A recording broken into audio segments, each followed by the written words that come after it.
adalah bagaimana barang yang namanya bawang putih ini, barang pokok penting ini kemudian bisa swasembada.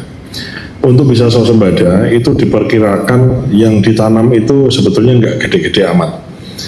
Ya, tantangannya kalau menurut Pak Mentan dan tim, bukan kok kita mau meremehkan suatu tantangan, tapi tantangannya setidaknya lebih tidak terlalu menantang dibandingkan swasembada beras. Karena kalau beras ini kan butuhnya jutaan hektar, terus harus cetak sawah pun juga harus banyak dan lain-lain. Kalau ini cukup menanam bawang putih di kurang lebih 100.000 hektar. Ya. Tantangannya apa? Tantangannya adalah yang pertama adalah nyari tempat. Karena nanam bawang putih ini tidak bisa ditanam di semua tempat, harus di tempat yang tinggi, di ketinggian. Kita sudah ada 3 di Sembalun di Nusa Tenggara Barat, kemudian di Temanggung, dan juga di Humbang Hasundutan. 3 itu. Nah itu tantangannya. Jadi nyari tempatnya yang kurang lebih mirip-mirip seperti itu, tempat yang tinggi. Tantangan berikutnya adalah bibit. Jadi untuk nanam 100.000 hektar tadi mencapai swasembada itu tantangannya harus melakukan pembibitan. Artinya bukan kok kemudian, saya kira dengan tujuan swasembada tadi, kalau bibitnya tersedia dan harga pembeliannya juga ditentukan, HET, HPP-nya kan nanti akan ada keputusannya, dan di mana itu menguntungkan pasti petani nanam. Nah, yang menjadi tantangan kita itu bukan lagi di situ, belum di situ, tapi tantangannya adalah bagaimana kita menyediakan bibit yang cukup. Jadi 3 tempat, Temanggung, Sembalun, kemudian Humbang Hasundutan itu lebih ke arah bagaimana kita pembibitan secara massal, sehingga swasembada ini tidak bisa kemudian dalam waktu 1 tahun jadi, enggak. Kita butuh at least 3-4 tahun untuk bisa mencapai swasembada ini. Tantangan paling utamanya adalah ketersediaan lahan, dan juga adalah khususnya lagi adalah ketersediaan bibit. Tadi sudah didiskusikan dengan Asosiasi Petani Bawang, sudah didiskusikan juga dengan Bulog, ID Food, dan juga PTPN. Jadi BUMN terlibat. Off-taker dari pembibitan ini adalah ID Food dan Bulog, off-takernya. Kemudian untuk PTPN itu dilibatkan dalam kita menanam. Jadi bukan hanya menanam itu bukan hanya mengandalkan petani, tapi juga menanam di lahan-lahan PTPN yang tempatnya tinggi. Salah satunya kita sedang bicara dengan Kang Deddy Mulyadi, Gubernur Jawa Barat, bagaimana di daerah Bandung sana itu kebun teh ada sebagian yang sudah nggak beroperasi, itu kemudian bisa kita convert menjadi lahan untuk bawang putih itu. Sehingga kita ini sudah identifikasi, Kementerian Pertanian sudah identifikasi, nyari 100.000 hektar lahan itu sebetulnya harusnya sih bukan suatu hal yang sulit karena kita memang punya tempatnya. Namun tantangannya adalah tantangan pembibitan, tantangan varietas yang cocok dengan tempat itu, kemudian juga waktu itu. Dan sembari berjalan, ini nanti kuota impornya insya Allah akan terus sambil kita kurangi dengan mendorong produktivitas dalam negeri kita. Itu kira-kira. Kalau pembibitan itu masalahnya di mana sih?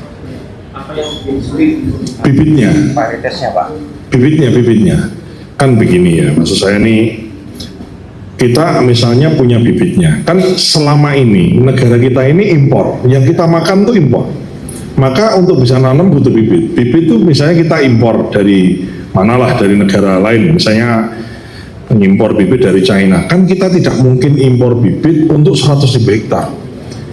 Nggak mungkin tuh, satu karena memang negara asal tidak akan mengizinkan mengirim bibit sebanyak itu. Ya kan, pasti kan dikirim bibitnya sedikit. Nah sedikit itu harus ditangkar gitu loh, ditangkar oleh petani kita di bawah binaannya Dirjen Hortikultura. Kemudian kenapa harus ditangkar? Selain jumlahnya nggak cukup, juga harus ditangkar disesuaikan dengan iklim kita. Pak, Anda paham nggak? Kalau dari China sana, plek-plek misalnya kita impor untuk 100 hektar main tanam aja, belum tentu bisa tumbuh dengan optimal, sehingga butuh ada penyusuan agroclimate-nya. Itu Itu yang menjadi tantangannya di situ. Kita berharap penyesuaian agroclimate, kemudian penambahan jumlah bibit benih bibitnya bawang putih itu bisa kita laksanakan dengan cepat. Ini kan masalah, sekali lagi masalahnya juga urusan tantangan teknologi kan, bagaimana bibit itu kemudian cepat menyesuaikan dan bisa menghasilkan. Dan nanam bawang putih ini kan bukan hal baru bagi petani kita di lokasi-lokasi yang memang dulu kita sebelum reformasi kita nanam bawang putih gitu. Nah, tapi karena setelah adanya kemudian dibuka pasar lebih bebas, itu kemudian barang impor dianggap lebih efisien gitu, sehingga pelan-pelan kemudian petani kita tidak lagi menanam bawang putih. Nah, kita bukan lagi mengedepankan efisiensi. Maksudnya efisiensi itu gini, kita tidak lagi mengedepankan barang bawang putih dari luar negeri lebih murah kok dari petani di Indonesia. Kalau gitu petani nggak usah nanam, kita impor saja. Atas dasar efisiensi bisa dibenarkan, tapi atas dasar survival of the country itu nggak bisa dibenarkan, ya kan? Walaupun mungkin sedikit lebih mahal, tapi itu petani kita memberi penghidupan bagi mereka. Syukur-syukur kita lagi hitung semua, itu kemudian harganya kita kompetitif terhadap harga bawang putih yang diimpor. Ini kita pastikan di situ. Jadi negara tidak dirugikan, masyarakat tidak dirugikan, dan tidak menjadi satu pembicaraan yang nggak baik manakala ternyata barang yang kita hasilkan jauh lebih mahal dibandingkan impor. Kita akan berusaha comply terhadap kualitas dan juga harga dari bawang putih yang diimpor.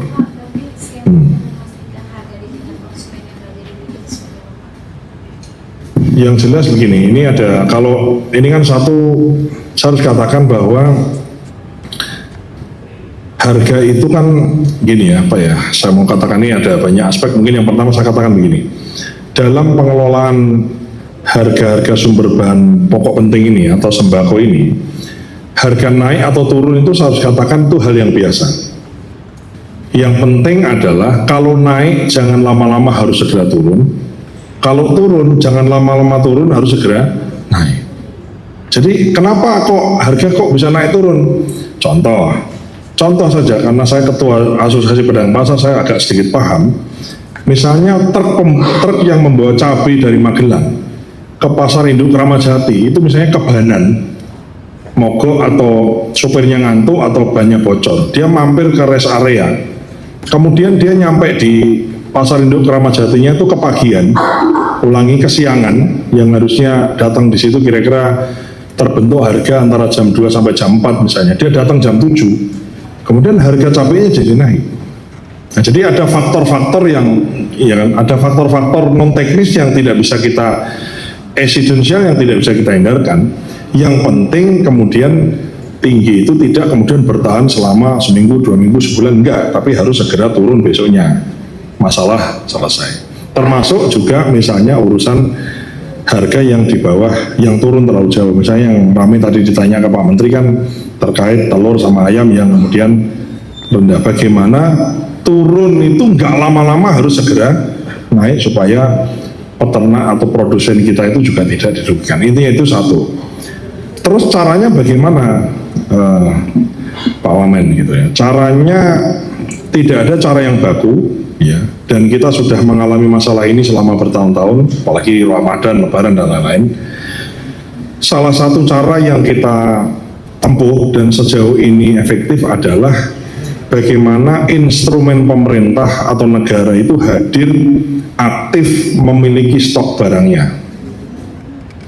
Contoh misalnya beras.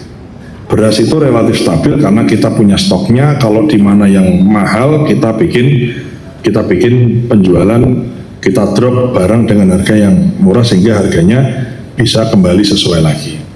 Termasuk minyak goreng DMO saat ini sudah, kalau tidak salah 35% dari DMO CPO minyak goreng, DMO dalam bentuk minyak gorengnya dikelola oleh BUMN yaitu Bulog dan ID Food, dan pemerintah sedang mengkaji untuk bagaimana menaikkan kuota DMO yang dimiliki oleh medium minyak goreng yang sekarang ini dikelola oleh BUMN yang 36% itu bisa ditingkatkan di 70, syukur-syukur kita bisa sampai ke 100% pengelolaan minyak gorengnya, sehingga barang DMO ini yang harganya khusus ini itu betul-betul peredarannya itu kita tahu, kita ngerti di mana, kapan, dan susah atau mahal di mana kita punya instrumennya.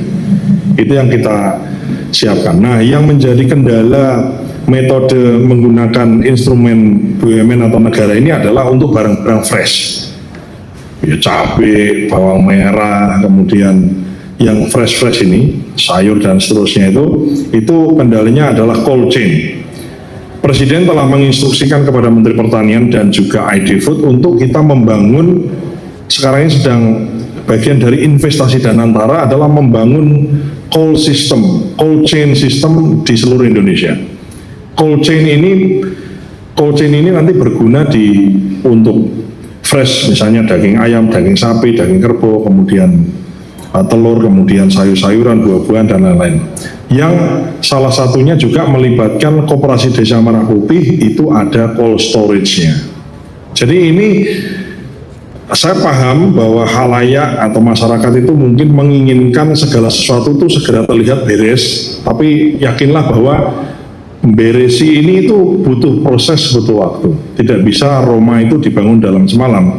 Tapi yakinlah bahwa presiden ini atau pemerintahan ini mengarah ke sana. Jadi membangun cold chain ini dalam rangka untuk bagaimana membawa barang dari produsen di kota ke desa, dan bagaimana mengabsorb barang-barang fresh, baik itu peternakan maupun sayur dan buah, termasuk cabai hortikultura, itu dari desa dibawa dalam bentuk yang baik ke kota.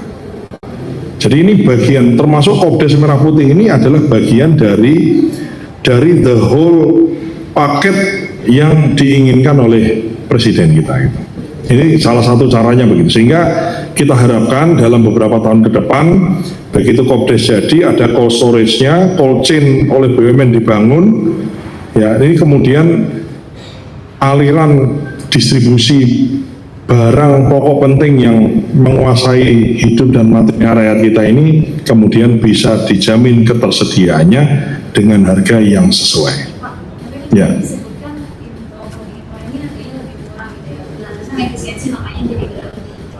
Ini supaya kita tadi baru sebutkan juga ada prosesnya. Ini supaya konsisten sampai akhirnya Indonesia tidak subsidi dari bubut ini. Seperti apa sih kalau langkah pemerintah memberikan subsidi? Pemerintah memberikan bridging bibitnya.